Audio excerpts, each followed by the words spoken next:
Hello everyone. तो हम लोग पढ़ रहे थे कि क्वालिटेटिव टूल्स कौन कौन से होते हैं मॉनेटरी पॉलिसी के।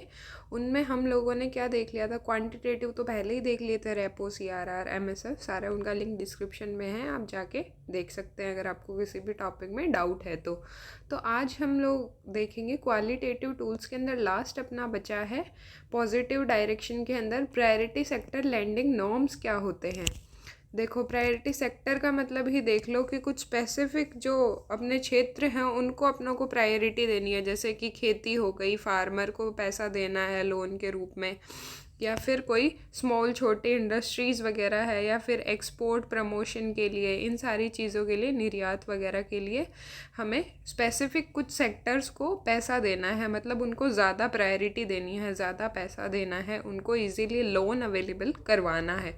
ये है अपना प्रायोरिटी सेक्टर लैंडिंग।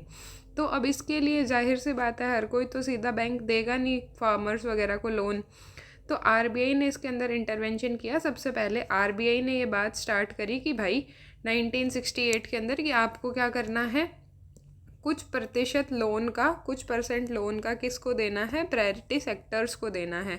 आरबीआई ने सबसे पहले प्रायोरिटी सेक्टर वर्ड 1968 में यूज़ किया था और बोला था, उस टाइम के अकॉर्डिंग बोला था कि 40% लोन है ना बैंकों को, जितना भी बैंक लोन देते हैं उसका 40% 3 प्रायोरिटी सेक्टर्स को देना है उस टाइम पे। 1968 वाले टाइम पे एग्रीकल्चर, स्मॉल इंडस्ट्रीज़, एक्सपोर्टर्स भी 1985 के समथिंग ऐड हुए, लेकिन बाद में 2015 के अंदर और 20 के अंदर रिफॉर्म्स होते हैं। उससे जो प्रायोरिटी सेक्टर लैंडिंग नॉर्म्स वाला प्रोविज़न है वो और बहुत सारे सेक्शंस के लिए खुल जाता है कि इन सेक्शंस पे ज़्यादा फोकस करना है। तो इसके अंदर जितने भी टोटल लोन है उसके 12% तो किसको देने हैं। देखो, टोटल क्राइटेरिया रहेगा अपने शेड्यूल्ड कमर्शियल बैंक्स और फॉरेन बैंक्स के लिए 40% का। उसके अंदर से अपने अभी देखेंगे कि किस किस को कितना देंगे। शेड्यूल्ड कमर्शियल बैंक्स वो होंगे जो आरबीआई के सेकंड शेड्यूल में रजिस्टर्ड होंगे। आगे अपने अच्छे से देखेंगे कि इनको क्या चाहिए होता है। शेड्यूल्ड कमर्शियल बैंक बनने के लिए मिनिमम 5 लाख का कैपिटल चाहिए होता है लाइसेंसिंग के बाद में। लाइसेंसिंग के लिए अलग से 500 करोड़ चाहिए होता है। ये सारी चीज़ें होती है। और फॉरेन बैंक जिनकी 20 से ज़्यादा ब्रांचेस है, अभी याद रखना कि पीएसएल सारे फॉरेन बैंक्स पे अप्लाई नहीं होता है। अपने देखते हैं कि जो फॉरेन बैंक्स है उनमें से भी जो 20 से ज़्यादा ब्रांचेस हैं इंडिया में, उन पे ही पीएसएल अप्लाई होगा। फॉरेन बैंक्स के लिए भी स्पेशल क्राइटेरिया होता है कि आपको इतना रुपया जमा करवाना पड़ेगा और 50% से ज़्यादा शेयर होल्डिंग, 50% तक मतलब इंडियंस होने चाहिए आपके उसमें शेयर्स में, काम वाम करने में भी। तो अब 40% में से 12%, अब ये थोड़ा फैक्चुअल इन्फॉर्मेशन ही रहेगी, ज़्यादा रटने वाला ही रहेगा, इसके अंदर काम समझने वाला कम है। 12% वीकर सेक्शंस को देना है, जैसे एससी, एसटी, विमेन, या फिर पर्सन विद डिसेबिलिटी हो गए, माइनॉरिटीज़ हो गई, अल्पसंख्यक यानी जो आर्टिसंस हो गए वो हो गए, या फिर जो national rural urban livelihood mission के जो भी बेनिफिशियरीज़ हैं उनको देना है 12% तक। अलग से 8% किसको देना है, सारे किसानों को, चाहे बड़े हो चाहे छोटे। 10% उसके बाद में जो मार्जिनल फार्मर्स है, यानी कि जिनके पास 1 हेक्टर से भी कम ज़मीन है या फिर 1 हेक्टर तक ज़मीन है, और स्मॉल फार्मर जिनके पास 1 से 2 हेक्टर तक ज़मीन है, उनको देना है। उसके बाद में 7.50% किसको देना है, माइक्रो एंटरप्राइजेस जो है अपने, या फिर जो खादी विलेज इंडस्ट्रीज़ है, छोटी इंडस्ट्रीज़ है, मतलब माइक्रो एंटरप्राइजेस, उनको 7.50 देना है। मेनली लोन की ही, उनके क्रेडिट लेने की ही समस्या आती है, तो उसको दूर करने के लिए 2.50% किसको देना है। और इनके अलावा इनके साथ साथ और कैटेगरीज़ है जिनको देना है। एक तो माइक्रो एंटरप्राइजेस हो गए, इसके अंदर ये भी शामिल हो जाएंगे, और उसके साथ साथ स्मॉल और मीडियम एंटरप्राइजेस हो गए। अफोर्डेबल हाउसिंग, जो पीएम आवास के तहत लोन्स मिलते हैं, पैसा मिलता है, उन बेनिफिशियरीज़ को भी देना है। वर्मी कंपोस्ट के लिए देना है, बायो फर्टिलाइज़र्स के लिए, सीड प्रोडक्शन के लिए, एक्सपोर्टर्स के लिए, या स्टूडेंट लोन भी दे सकते हैं 10 लाख तक, या फिर जो हेल्थ सैनिटेशन है, इन सब चीज़ों के लिए, या रिन्यूएबल एनर्जी प्रोजेक्ट्स के लिए 2.50 तक का लोन प्रोवाइड करना है। टोटल कितना हो गया, 40% तक हो गया। और शेड्यूल्ड कमर्शियल बैंक और फॉरेन बैंक जिनकी 20 से ज़्यादा ब्रांच है उन पे तो 40% तक देना है उनका लोन का। और जो रीजनल रूरल बैंक है, स्मॉल फाइनेंस बैंक है, नेक्स्ट चैप्टर में ये सारी चीज़ें कवर हो जाएगी अपनी कि क्या होता है small finance bank, regional rural bank. अभी नाम याद रखने हैं, अच्छे से इनको रट के ही चलना है कि 75% लोन किन किन को, 75% रीजनल रूरल के लिए भी 75 है, स्मॉल फाइनेंस के लिए भी 75 है, अर्बन कोऑपरेटिव के लिए भी 75 है। लेकिन जो रूरल कोऑपरेटिव है, अब रूरल एरिया में कोऑपरेटिव किस लिए बने होते हैं? एक दूसरे मेंबर्स की इनकी मदद करने के लिए तो होता है, विलेजर्स के लिए। तो उन पे कोई भी पीएसएल अप्लाई नहीं होता है, ये भी आपको याद रखना है। अब पीएसएल तो अपनों ने देख लिया, प्रायोरिटी सेक्टर लैंडिंग नॉर्म्स की बैंक को कुछ स्पेसिफिक परसेंट प्रायोरिटी जो सेक्टर के एरियाज़ है या फिर जो प्रायोरिटी पीपल है उनको ही देना है। अब पीएसएल का ये जो 40%, 75% ये वाला जो नॉर्म है वो मिनिमम है, मैक्सिमम नहीं है। मतलब बैंक को मिनिमम तो 40% देना ही है, उससे ज़्यादा कितना भी दे सकता है, उससे ज़्यादा देने में तो भलाई है। हो तो ऐसा रहा था ना कि बैंक इतना भी नहीं दे रहे थे तो मिनिमम क्राइटेरिया डिसाइड करना पड़ा। तो देख लेना, पीएसएल कोटा मिनिमम होता है, मैक्सिमम नहीं है। मतलब बैंक उससे ज़्यादा कितना भी लोन दे सकता है, उतना तो देना ही है। किसी व्यक्ति को 40% देना है तो 40 से ज़्यादा तो दे सकता है, 40 से कम नहीं देगा।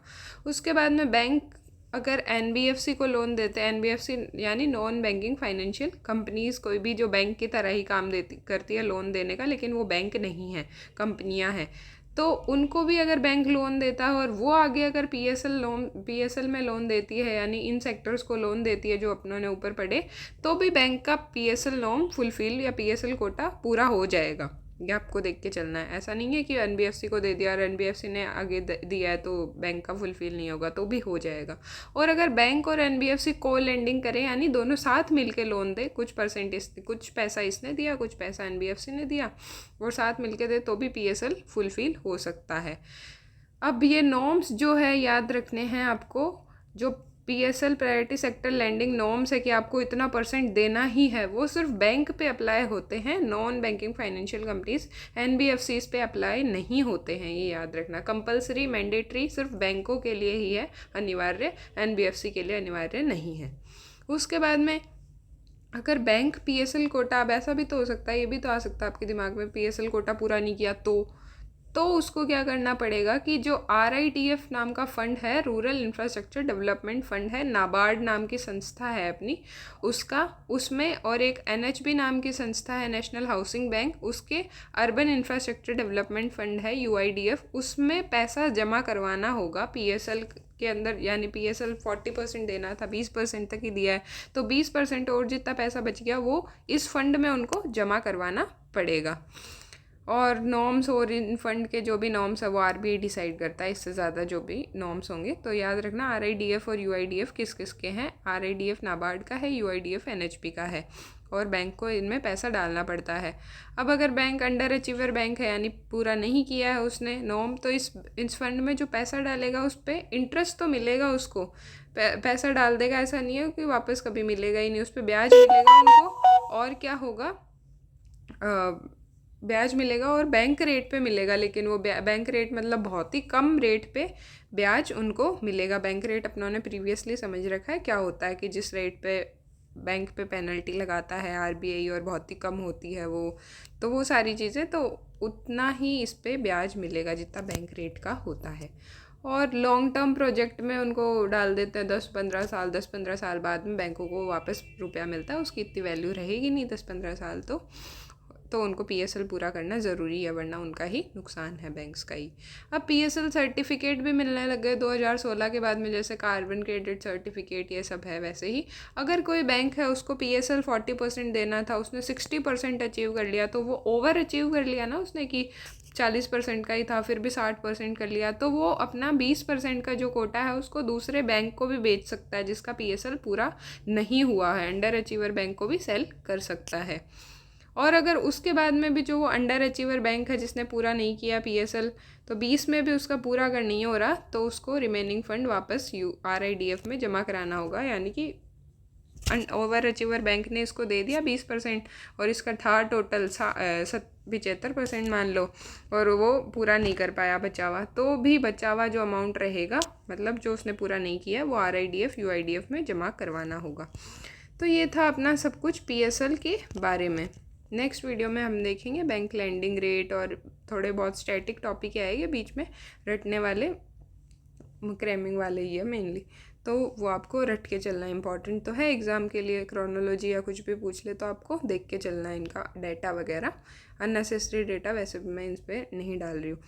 तो अगर आपको वीडियो अच्छी लगी हो तो चैनल को सब्सक्राइब कर दो, बेल आइकन को हिट कर दो, लाइक कर दो, इन्फॉर्मेटिव वीडियो लगी है किसी दोस्त का भी भला कर दो, शेयर कर दो। Thank you so much for watching my video. Thank you.